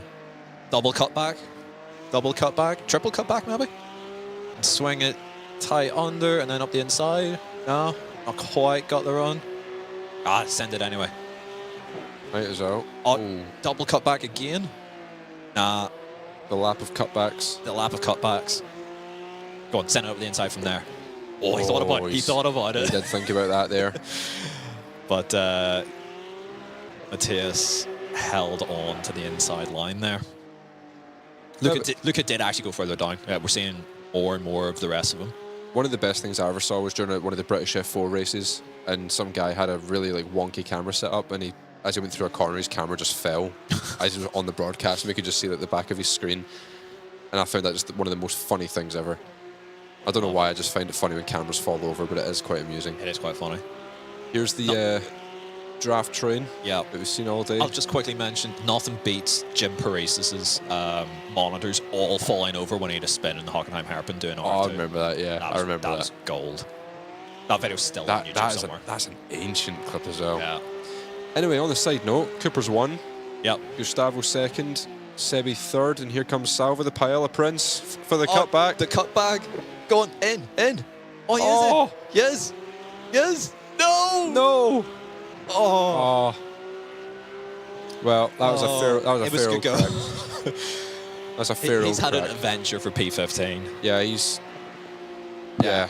You'll take that. Considering his race. From 15th down, it was like a GTA lobby. Yeah. It was just chaos.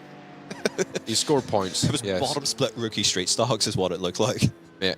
I need to go back and start watching some bottom split rookie street stocks. It's endless entertainment. It's honestly I feel like we should start covering that as a serious broadcast. Honestly, yeah, we'll come up here at 2 a.m. on a Friday, Saturday night or something and just watch some bottom split rookie street stocks, because you've got all sorts, and you've got little kids that don't know the rules, you've got drunk adults that don't know the rules, and it's great. And then you got the odd occasional ringer that's dropped their iRating to nothing just so they can win a few races. Yeah, exactly. Yeah. All right, a result. It's over. It is over. Top 7 is all Red Bull and Redline, aside from Caruso, who gave it a good go. Had a quiet day, really. Well, I mean, he was in on double T1. P5s.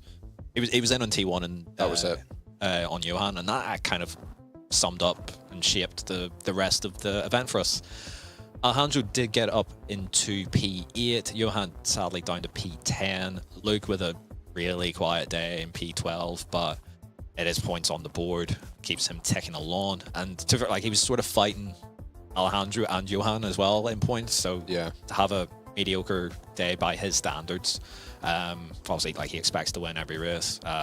Whenever the guys that you're around don't have a brilliant day, it's not the end of the world. Salvin P15 and gave us a ton of entertainment along the way, I would say. It was getting quite grim there sort of in the middle, but from 15th on back, Salva, Michael and Luca sort of carried the last sort of few laps of that race for us. It was looking pretty dire for a bit there, but yeah. Yeah. Michael P18, and he did send it beautifully into Toza there, penultimate lap, and Luca P20. Not really the day he was looking for, but Bryn's day went from bad to worse as well, from a drive-through to a DNF. So, yeah, suboptimal. Yeah, as we're seeing in chat there, yeah, for our ART Boys Championship is 100% done.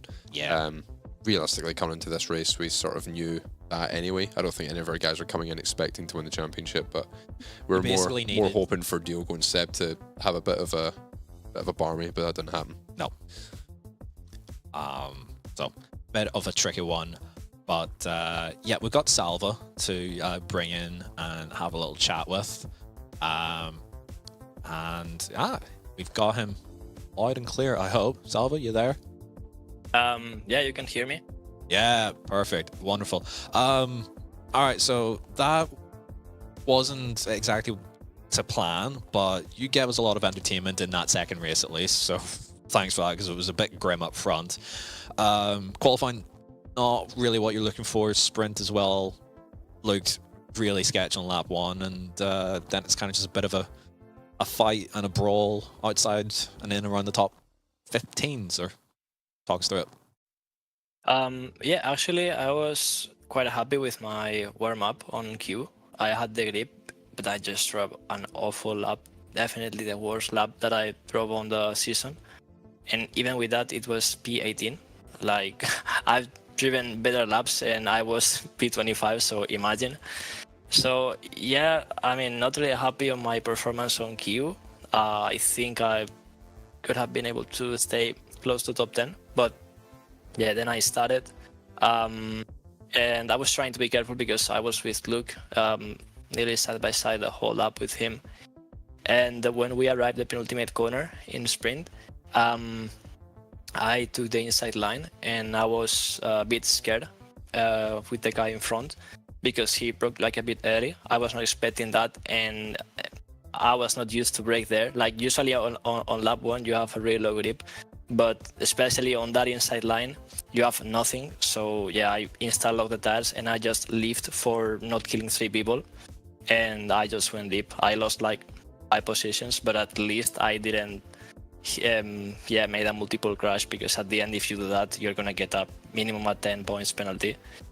So I just avoided the crash. It was really bad for me, but at the end I lost 5 positions.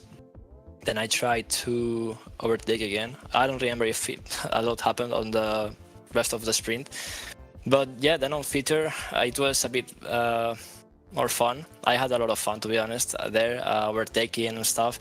Then I had a slowdown. It was really weird, that slowdown. I was not expecting that. Like, I thought it was completely clean, but suddenly I got that and I just lost 5 positions or 4 positions.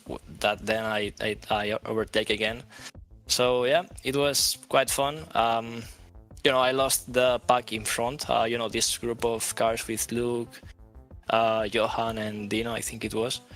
They create the gap on the first 2 laps. Then I got a slowdown, so I was just fighting with top 15. But yeah, I mean, it was fun. Obviously not a great result, but yeah, at least I've been able to finish both races. Yeah, you're able to finish both races, and you achieved what you set out to do when we spoke in the previous round, which was go out there and have fun. And it looked like you did that. I don't think it's making a massive difference in terms of points for you. So I think the objective is like just hope for a miracle really in the final round at Monza. But Monza is the place of miracles. What's your thoughts sort of going into that next week? That'll be. Yeah, well, we have double points there. It's a different format, and as you said, Monza, it's every time. You don't know what to expect. So basically everything can happen. I had really good races there. I had really bad races on that track as well. So I would try to be relatively aggressive. I don't have anything to lose. Again, I would try to have fun, and I will try to help my teammates as much as I can, because they are fighting on the top 5, I think. So yeah, we'll try to work as usual, and hopefully we'll not miss anything on Q for the next one. Sounds good. Well, you don't have too much time to get ready for that, so I'll let you go. Enjoy the rest of your evening, and we'll see you same time. Well, actually slightly different time because of clocks and stuff, but yes, pretty much the same time next week for Monza. Take it easy, mate. Thank you very much. See you, mate. See ya. See you. Cool. Next up, we have Alejandro Sanchez. Come in and have a little chat with us. See when he has jumped in. He's in. He's in. Hello. Alejandro. Hello. Yeah, that looked frustrating. Yeah. Qualifying, like, massive gaps in qualifying. I don't know if there's anything that you can sort of shed light on with that. And then sprint and feature kind of look boring up front because it's all pretty much one team. Yeah, we missed a part of the cheese, I guess. It's just, yeah, it's all about this championship is all about finding the cheese. It's not about actually driving, because in the feature, when I actually like found out that you had to drive all the way like to the inside of the pit entry as if you were gonna pit in, I started to have really good pace, but it's just impossible to move forward. So I could only overtake Vico, and yeah, I got up to Quittert in the end. But yeah, quite frustrating. Of course, no grip in Q. The wind really messed us up, I think. But yeah, not much more that we could do, really. Like, it's just shit to racing. This is just bad. Like, as I said, it's not about the driving, it's about how much cheese you can find. Yeah, it's looked really frustrating from our point as well. Like, from a broadcasting standpoint, it doesn't look good either. No. You know, but like we're making fun of it, basically. Yeah, like, I mean, we're just sitting here having a bit of a joke and sort of making fun of the series, which isn't how it should be. But unfortunately, that is how it is. You know, you mentioned that the wind gave you sort of no grip in qualifying. Is that something you have struggled with all season, or is this something that's come in since the rain update? Since the rain update, the wind has been really stronger, and we got no forecast for this season, for this round, I think.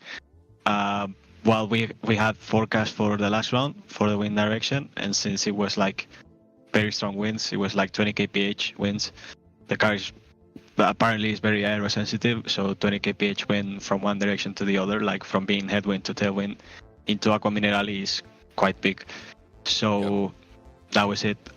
Basically, like, we asked for the forecast because we had it last round, and we simply got no reply, which is in line with this championship. But yeah, what can you do? It's the same for everyone. Maybe not, but we'll never know. Yeah, it's a bit disconcerting, really, isn't it, when the organisers can't even give you a simple response. It's like, it's not so much as not getting the answer, it's just like you feel like they don't even respect you as a person. Yeah. It's like, oh, definitely 100%. They don't give a fuck. It's just disrespectful, just flat out disrespectful to not even answer one of your drivers in your series. So, I mean, the thing is, well, like, what you've asked for isn't even, like, it's not even unreasonable. You've asked for a wind direction, and that's it, sort of thing. Something you've had all season, and they just haven't done it for this round. So, yeah, obviously frustrating. I've been there myself, and, you know, still deal with it to this day in slightly different ways with obviously with the Rennsport stuff and race control there. But yeah, as I say, all you can do is sort of just keep your head down and just try and do better than everyone else, really, can't you? But it's kind of feel like you're fighting a losing battle. So Monza next week. Thankfully, one more round and then it's over. Thoughts on Monza? It always ends up being quite messy there, and then there's double points with a slightly different format again. So yeah, thoughts like leading into the final round? Not looking forward to it. Monza is a very bumpy track, so we'll see what we find. Maybe we have to, like, I don't know, like, maybe we have to drive with two wheels on the pit wall or something next round. I don't know. It wouldn't surprise me at this point, so whatever. I was going to say, enjoy your week, and we'll see you next week, but sounds like you're not going to enjoy your week. You're not going to enjoy any of that, so I would just say see you next week. Yeah. Yeah. Have a good one, mate. See ya. Or to the best that you can. Yeah. Have a mediocre one. How about that? Sounds about right, yeah. Sounds right. Cool. All right. So next up, I've been booted. He's season been booted. All right. Yeah, we'll bring Johan in. You can tell that Johan's not had to push super hard and it looked like a draft chain because he's got his hoodie back on already. It's that button there. That's the one. We're back in. He's back in. Whoa. All right. Quali lap. So we were on board with you this week. Yeah. Looked really good. Yeah. It looked real, like totally on it. It was good. I'd say that's and it's quarter of a second off pole. yeah. I'd say In that's fourth. carry on best lap. Yeah. In quali, honestly, no major mistake. Full send in the first chicane. Yeah. Almost purple the first chicane. It looked So good. that was really good. And then you look down at the F2 box and you see, oh, okay, well, 2 tenths off full. Yeah. And then you look back at the pull lap and he's just out there on the Sunday drive Yeah. with an extra 3 or 4 tenths to spare. So Yeah. So no obviously, comment on that. yeah. Obviously, I think we can see with how the races went what they were doing differently and Yep. where they were doing it differently.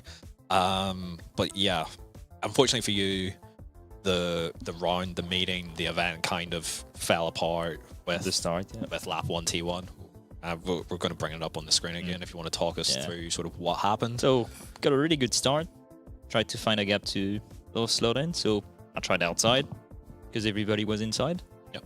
Then as soon as we hit the brakes, and we hit the brakes probably 50 meters too early, I'd say. Yeah, I just tried to move inside. but But we had a wild carousel down the inside.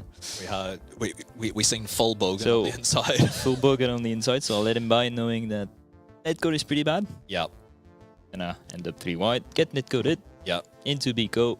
Then I'm 3 wide again for the second time. yep. Then I turn in, get Netcode. netcoded once again, and we end up 3 wide for the third time in the corner. So yeah. Yeah, and that's multiple occasions there where you've got net coded and then I've you got lose netcoded so I can't slow yeah, in behind one you can't the slot other in, car. and 2 everyone else in behind isn't getting net coded. They aren't getting So they get checked the on. run. They all have a run on you. So Yeah. like you Just get been put in a shit situation pretty much. or Yeah, a good start. I had a terrible start and lost the position of the Fine. line. I would have been fine. yeah. Exiting You T1, would've maybe finished. P5 or P6, and I start the feature P3. But yeah. Yeah. Just end up P9 out of here, and Yeah, yeah, there's not much you can do. yeah. You can't overtake, so. Yeah, unless someone's starting to beef up ahead, then no, you're not Yeah. overtaken. At one occasion where I should have gone down the inside on Cooper. Yeah. Because I had a run. But again, You're racing you'd expect Australia. someone defending for position Yeah. to defend the inside. Yeah. But he's fully playing the netcode game. Yeah. Knowing that he's just gonna netcode me off to the right hand there if I get ahead. So To be fair, there's nothing you can do. like Everybody would do. everyone, do it in a everyone situation, would but do yeah, it. Like that's- we all know the game. it's just frustrating to fight it out with him for P8 in the reverse pool for the second time this season and just Just end up in a shit situation with netcode for the second time. and then Feature. feature Well, copy feature, I paste got stuff. a really good start again Yeah. the feature, and then Sam just got across my nose and checked me up, and then into T1 again. Yeah. 40, 50 meters too early on the brakes. Fully checking me up, so yeah. Yeah, just the same stuff. Just get a 4x out of it, so for a 16 lap race. Yeah, Good luck with that. yeah. And we did see, and we did discuss this before the broadcast, or well, at the start of the broadcast, and like we talked about it during the week as well. Like the difference in time basically through that top chicane, where you're staying within track limits Yeah. versus not 3, respecting 4 them. tenths. So. Yeah, 3-4 tenths.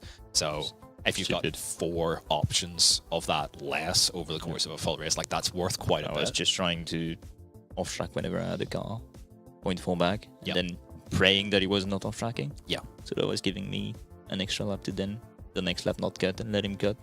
Yep. Get back to me 3-4 tenths. So It's just like a Pretty high level frustrating. chess game where like a lot's pick up happening there. and very little actually then ends up happening. But yeah, I'm not sure exactly how that works out in terms of points. 7 points behind Luke. Yeah. Yeah, we're going to take another look at Sam going Yeah. Like hooking hard left. barely Yeah, out of the lap, but yeah. Yeah. To be that's late. yeah, not ideal. So So late, and then that checks me up, and yeah, then Alex Andrew gets gets it. a spot. Yeah, yeah, it is what it is.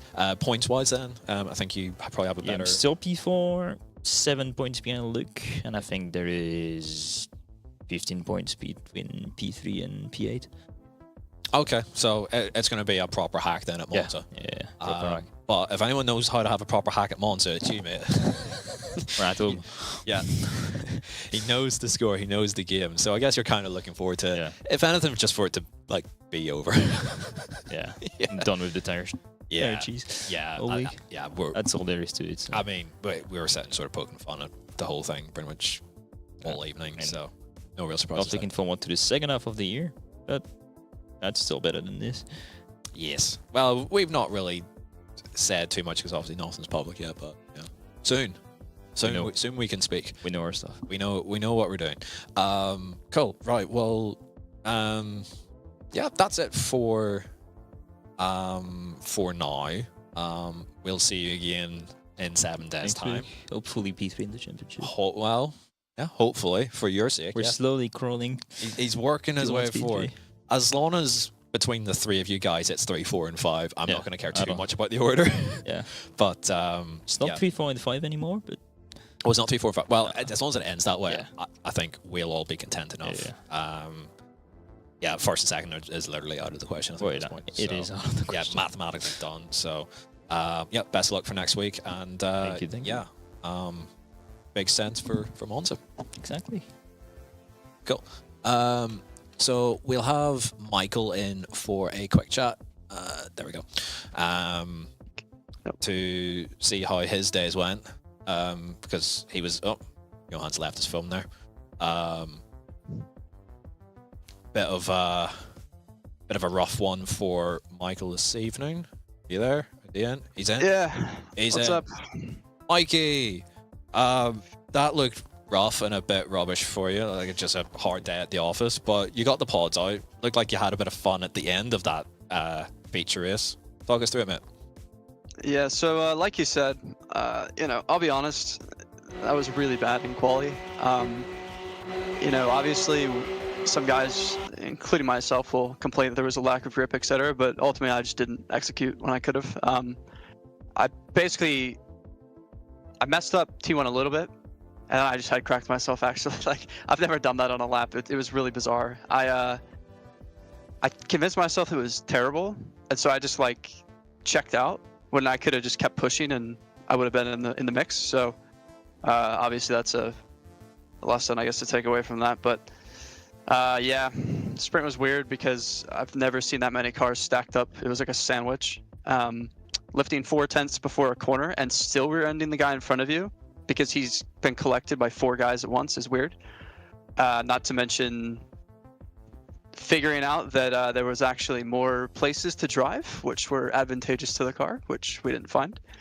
So adjusting to that balance was, again, like Le Mans. The short laps I did there, it was like, what am I doing? I don't know what car or what the grip of the car is, and that's the biggest issue. Because, you practice so many hours, you expect the grip, it's not there, you don't know what to expect, and that's where it's frustrating. Yeah, I mean, I got points. I just didn't crash, honestly. I've crashed too many times this season, so going into some of the corners, I was just chill and laid back with it, I guess. So yeah, we're sitting 10 points-ish out of P15, so with a half-decent result at Monza, we should be fine. But yeah, it's a bit of a better season than I would have wanted, but kind of stuck with it now, so gotta make the best of it. Yeah, I mean, Jimmy and I were sort of talking before the start of the broadcast about the checkups into the chicanes, and yeah, it looked fairly extreme, certainly further back in the pack anyway. Yeah, so it's interesting to see, we even sort of with Johan, to be fair, at the start of the sprint, the red line guys sort of broke fairly early considering they were at the front of the pack, and the checkup behind was just incredible. So I mean, how did you find the sort of balance with the chicane, the Variante Alta chicane with the off tracks and stuff? Was it quite hard to manage, when to take the off track and when not to? Were there guys sort of taking the off track and crashing into the back of other people? How did that chicane sort of play out throughout the race? I think it was good that we practiced it because really, wait, did my cam just die? Hold on. Yeah, I think it has. Yeah. Give me a minute. Oh, where's it going? Oh, we can see an empty chair now. Hello? Oh, he's back. I thought Michael despawned for a minute there. I saw the camera turn off. I'm like, have I been talking to nobody this whole time? Anyway, yeah, so I practiced it because I knew it was going to be important. And I learned that from the Pro Q rounds. We saw guys getting dropped out of draft there, and then all of a sudden they were back at it because they get 4/10 in a chicane. So the guys I was around, some of them took it, but not how they should. The speed wasn't correct, so it was quite easy to really go for a move. There was one where, well, I mean, primarily in both rounds, all I was doing was saving off tracks until the last like 5 laps. So I knew even then if I got a random 4x, because the contact model is really soft now, so you get them randomly, and I knew I'd be fine. Got an overtake, I think, on Lasse, or one of the first attempts I went for him was out of the chicane by cutting it, so that was good management of that. I think we've literally just got it on screen right now. Oh, yeah, we've got it. That is He's put an absolute masterclass there. Yeah, so I mean, it was That's really broadcasting heritage right there. But yeah, we kind of practiced that a bit, so it was helpful. But yeah, it's always the same at Imola. You really don't race. It's kind of preventing yourself from either getting a slowdown in the first chicane, second chicane, off tracking. Like, it's just such a mental battle to actually race here. But yeah, I mean, I didn't die, which was the goal I was really hoping for here. So yeah, all things considered, I guess it went okay. Monza next week, last one before it's over, and I say about 10 points to the cut. So it is all to play for. Yeah. All guns blazing. Yeah, we'll see. I'll have to get on it early because I've never really been one for Monza.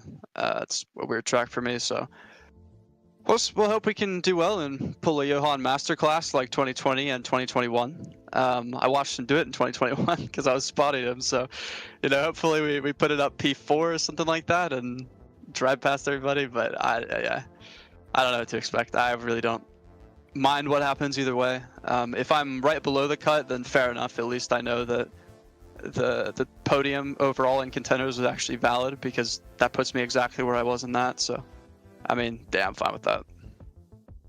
Cool. All right, we'll let you go. Enjoy the next week.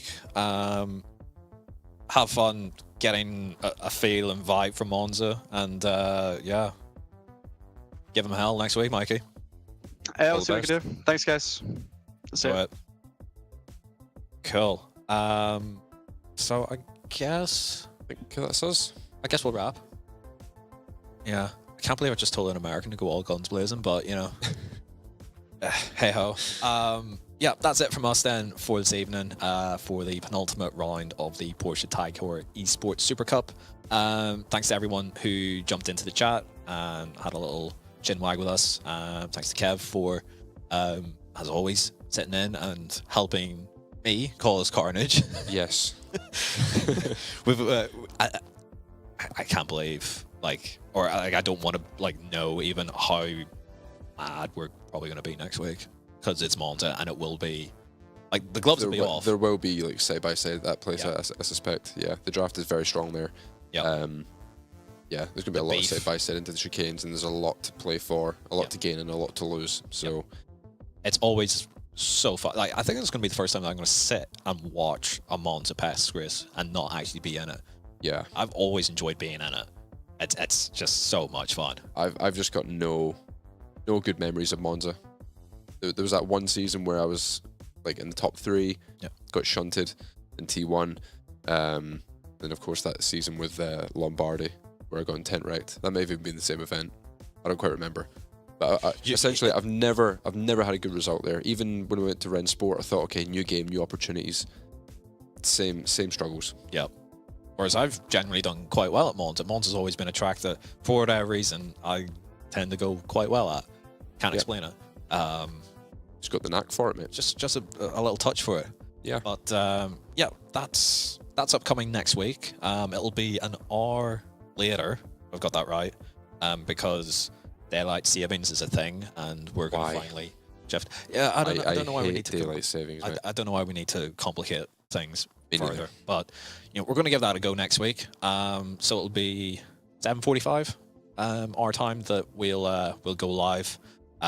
Thanks to Lee in the production room working on the broadcast, make sure that everything actually looks quite presentable, whilst we have a hack in front of the camera and in front of the microphone.